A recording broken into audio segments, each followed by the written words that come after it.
എറണാകുളത്തേക്കാണ് പോകുന്നത്. നിതിൻ അംബുജനുണ്ട് വിവരങ്ങളുമായി. ഇപ്പോൾ നിതിൻ, ഗുഡ് മോർണിംഗ്. എന്തൊക്കെയാണ് മധ്യ കേരളത്തിലെ പ്രധാനപ്പെട്ട വാർത്തകൾ നിതിൻ?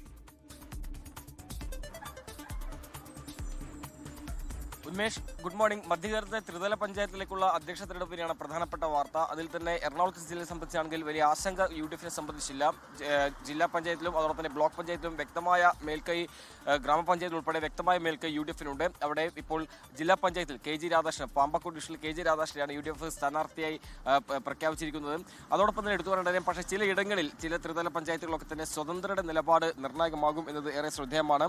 പ്രധാനമായും ജില്ലയിലെ വിവിധ പഞ്ചായത്തുകൾ, അതായത് ചേന്നമംഗലം, ഞാറക്കൽ, പിതൃക പഞ്ചായത്തുകൾ സ്വതന്ത്ര ഒപ്പം കൂട്ടി വേണം കോൺഗ്രസിന് ഭരണം ഉറപ്പിക്കേണ്ട ഒരു സാഹചര്യമുള്ളത്. എടത്തല പഞ്ചായത്തിലാണെങ്കിൽ ലീഗുമായുള്ള ചർച്ച ഇപ്പോഴും തുടരുകയാണ്. ഇതുവരെ ധാരണയിലെത്താൻ സാധിച്ചിട്ടില്ല.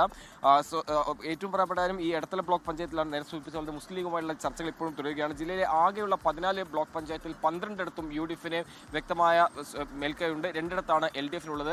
അതോടൊപ്പം തന്നെ 82 ഗ്രാമപഞ്ചായത്തുകൾ, ഏതാണ്ട് 69 UDF-നാണ് ഭരണം ഉറപ്പിക്കാനുള്ള സാധ്യതയുള്ളത്. പക്ഷേ നേരത്തെ സൂചിപ്പിച്ച ചില പഞ്ചായത്തുകൾ ഉൾപ്പെടെ അവിടെയെല്ലാം തന്നെ പ്രധാനമായും ഈ വടവൂട് ബ്ലോക്ക് പഞ്ചായത്ത് ഉൾപ്പെടെയുള്ള സ്ഥലങ്ങളിലൊക്കെ തന്നെ ഈ സ്വതന്ത്രന്റെ നിലപാട് നിർണായകമാകുന്ന ഒരു സാഹചര്യമുണ്ട്. അങ്ങനെ ചർച്ചകൾ വഴിമുട്ടി നിൽക്കുന്ന ധാരണയിലെത്താത്ത സ്ഥലങ്ങളിലൊക്കെ അന്തിമ ചർച്ചകൾ ഇപ്പോഴും തുടരുകയാണ്. എന്തായാലും ഒരു കൃത്യമായ സ്വാധീനം ഈ എറണാകുളം ജില്ലയിലെ UDF-ന് ഉറപ്പിക്കാൻ സാധിച്ചത് ആ നിലയിലൊരു തലവേദില്ല. പക്ഷേ ഈ നേരത്തെ പഞ്ചായത്തുകൾ ഉൾപ്പെടെ സ്വതന്ത്രം എടുക്കുന്ന നിലപാടാണ് ഏറ്റവും പ്രധാനപ്പെട്ട നിർണായകമാകുന്നത്.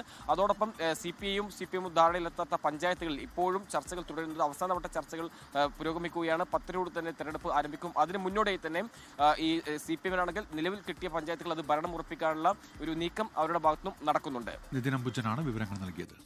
ലോകത്തെവിടെയായാലും ഏത് സമയത്തും 24 വാർത്തകളും ഓഗ്മെന്റഡ് റിയാലിറ്റി പാക്കേജുകളും എക്സ്പ്ലെയിനറുകളും വിശദമായി കാണാൻ ഞങ്ങളുടെ YouTube ചാനൽ നിങ്ങൾക്ക് സബ്സ്ക്രൈബ് ചെയ്യാം.